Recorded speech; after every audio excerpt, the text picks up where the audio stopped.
Look who's finally awake. Surprised to find yourself lying on the bed in my penthouse. You've been in this position so often, you'd think you'd be used to waking up this way. Oh, is it that you don't remember how you got here? Think real hard, and maybe it'll come to you. Ding, ding, ding. Correct. This time you didn't come here voluntarily. Clever girl. Used all your brain power for that one, didn't you? Ah, and I see you finally noticed your wrists and ankles are bound. All the pieces are coming together, slowly but surely. Oh, don't struggle so much, babe. You'll get rope burn, and that will. That just won't do.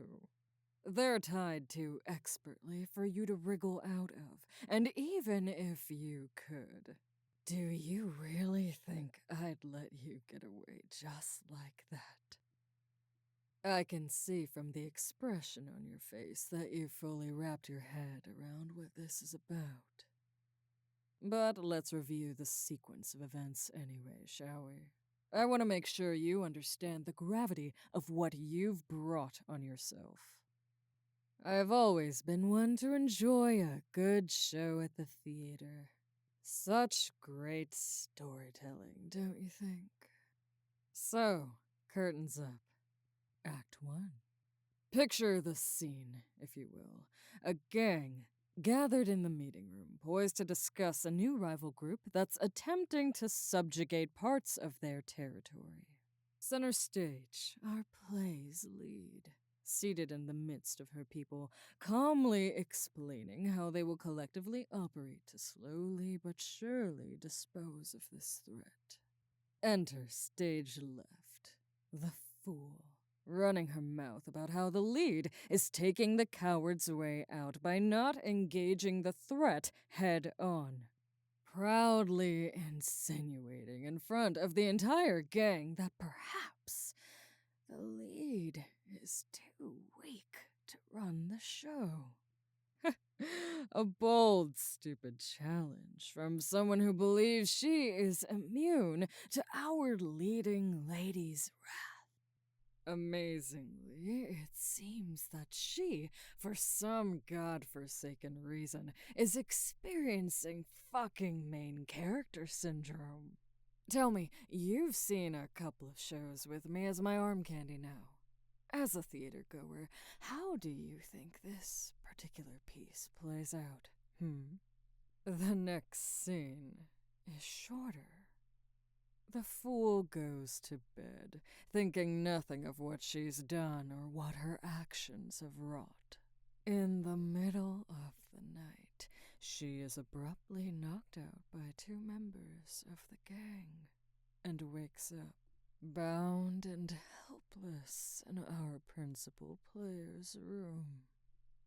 Oh, the poor, poor fool, if it isn't the consequences of her own actions. And now here we are. I've always said art imitates life, and would you look at that? The fiction was fact all along. So, next up is Act 2, pet. You look a little nervous, scared even. I'll give you a spoiler. You should be. It must have slipped your mind in the midst of the show of wealth and the veneer of civility. This is a criminal organization of which I am the head. I didn't get to where I am by sitting on my ass and playing some gracious party host. I rose to this position through bruised knuckles, bloody wounds, and bullet holes in the skulls of my enemies. I am the singular most powerful and most dangerous woman in this city. Nothing goes on without me knowing about it.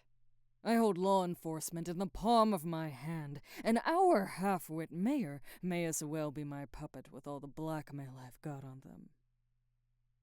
The point is, I am not to be fucked with.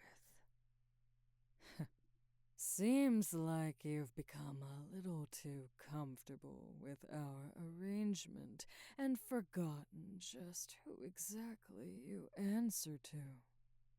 Don't kid yourself into thinking you're more important than you are just because you've had my tongue inside you. You don't get to challenge me, attempt to undermine me in front of the entire gang. If I issue an order, your job is to assume I know better than you, keep your mouth shut, and obey. Got it? I don't give a shit if you want to say your piece in private, but don't think for a second you get a free pass to run that pretty little mouth in public and try to make me look soft. You warming my bed is a luxury, not a right. It is entirely based on my whims, not yours.